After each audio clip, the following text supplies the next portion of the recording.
What's going on, guys? This is Damien from The Lookout, and I am here with Know These Rules, the BT24 edition. Yeah, we just got a massive rules update, a massive rulebook update. Some cards are working a bit differently. There are some new things that you should be aware of, and we're gonna go over all of them. But before we begin this video, huge shout out to the Coffee Club, our lovely patrons.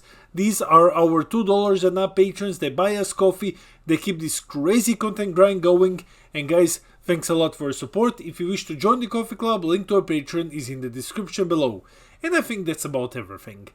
Roll the video! As with all of our videos, let's start with the breakdown. So Masters got a new rules update for BT24.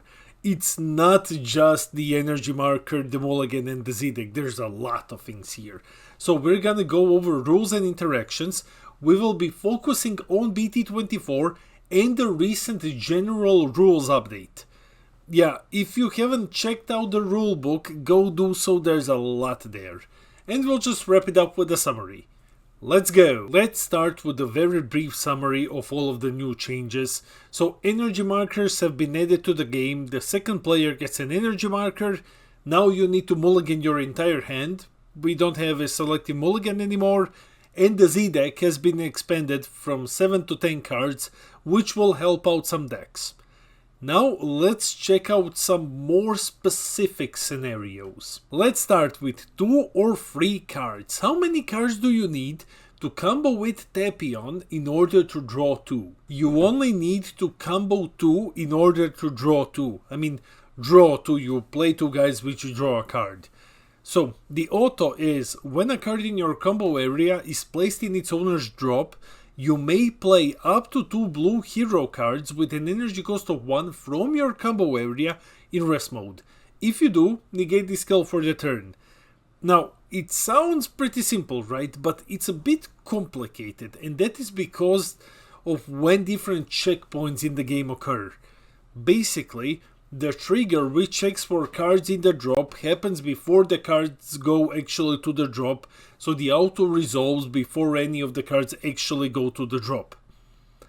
Yeah, that sounds weird. It is weird. But basically, because of how rules are structured, this means that a card in the combo area never needs to hit the drop because checkpoints happen at different times, so you can just combo 2 and then just play them. Effectively just draw 2. So yeah, that's very neat. Tapion is very strong right now. Mine or his. Can you use Turles to rest your opponent's yellow cards? No, you can't switch your opponent's yellow cards to pay for this effect. So the effect says limit 1 for 2 energy. If you switch 5 yellow cards to rest mode, draw 1 and play this card from your hand. But unfortunately, you can't switch your opponent's cards.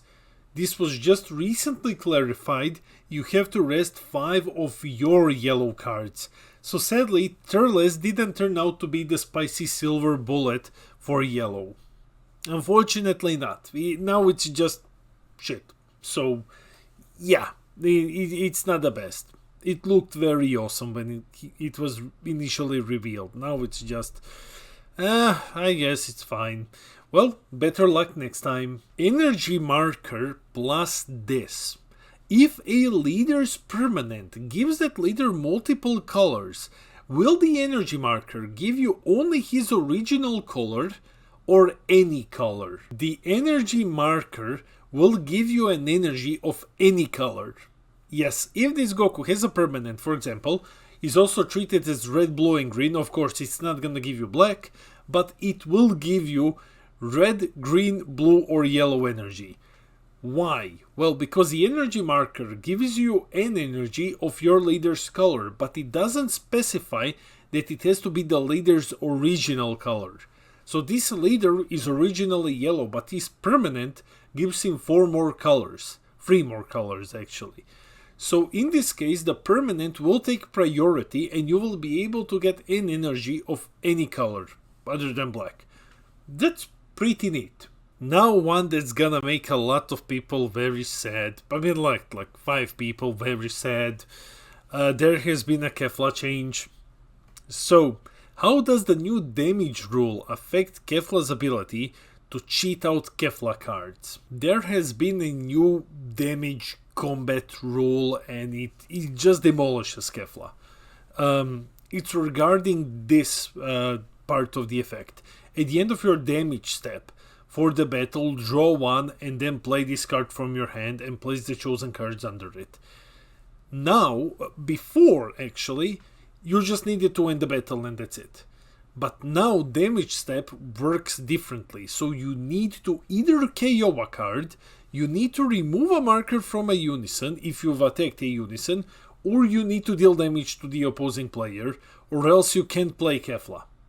So before, you could swing into something, nothing would happen, you didn't need to kill a battle card, and you would still be able to play the card. But now you need to deal damage in a way. Otherwise, there's no end of the damage step you've dealt damage. So the new rule says that if a card doesn't win the battle, then the damage step ends trigger won't happen anymore. So the card needs to win the battle. So if you attack your opponent's 20k guy with your 15k guy, you need to combo up and you need to actually get rid of it. Or you need to deal damage to your opponent's leader or damage to their Unison. Yeah, this is a massive, massive nerf to yellow Kefla. The whole archetype is now just flat out clunkier. And speaking of damage steps, here's another one. There's also a multiples rule, so I forgot to make a slide. Actually, I did make it, but I overwritten it because I'm a moron, so I'm just trying to fit it in somehow. Basically, what happens when there's an effect which says when you deal damage or when you draw a card, but you deal multiple damage or you draw multiple cards? How does this work now? So, the effect will resolve only once, no matter how much damage you deal or how many cards you draw. For example, this Reddit says, when it deals damage to your opponent, choose up to one of your opponent's battle cards and send it to their warp, and then your opponent sends one from their hand to their warp. Now, if you gave Reddit's double strike, you might assume that this will happen twice because you've dealt 2 damage, but the instance of dealing damage is checked only once. So if you deal 4 damage, it's still gonna trigger just once with this card. So dealing damage or drawing cards effect is only counted once regardless of the amount of damage dealt or cards drawn. Unfortunately for us, this means no cheeky double strike Reddit's SS4 Sangoku gambling deck nonsense. I'm very sad with that one. I have been experimenting with it as oh man, if we could give this thing plus 5k double strike. That's warp 2 from hand, that's phenomenal. But unfortunately not. So yeah, when damage is dealt or drawing cards effect, trigger only once no matter the quantity of damage dealt or cards drawn. And last for today but not the least, my absolutely favorite one, Android 18 versus Z Unisons. If Android 18/Goku Super Rare removes a Z Unison and it never hits the drop, will your opponent discard a card? Yes, it works. Your opponent will still have to discard a card because the Z Unison didn't hit the drop. So here's the effect. When this card attacks, your opponent chooses one of their Unisons with a specified cost of 3 or less and places it in its owner's drop. He chooses 1. It's not may, it's not up to 1. If your opponent has a Unison, it needs to go away. If they don't place a card in their drop, specifically this line, if they don't place a card in their drop, they discard 1 card from their hand. Now, the condition for not discarding is the Unison card hitting the drop.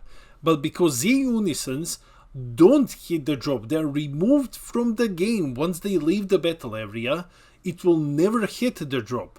So your opponent will still have to discard a card. Because the clause, if they don't place a card in the drop, is true. The card didn't go to the drop. The replacement effect removed it from the game. So this card went from unplayably bad to actually very, very solid. Like, this is a solid tech choice now if you want to fight SS4 Vegito. Just take this, swing once into literally anything, they lose their Unison automatically, and they discard one. Like, this card is a phenomenal card right now. Before we end the video, let's quickly jump into the summary. Now you should be prepared for some scenarios which might occur at the upcoming regionals starting in 2 weeks. Yeah, the regional season is finally here. I can't wait to bring you all of the events on livestream. It's gonna be so great. But now you should be ready for some scenarios. And although we have answered a lot of questions, there are likely still a lot of unanswered questions left. So feel free to post them in the comment section, or better yet, go check out the Judge Discord and ask there. It's a great resource, use it, it's in the description. So yeah, link to the Discord is in the description below. So yeah, that's it for the video. Let me know in the comments below. Did you find these answers useful? Have I helped you with some of these situations?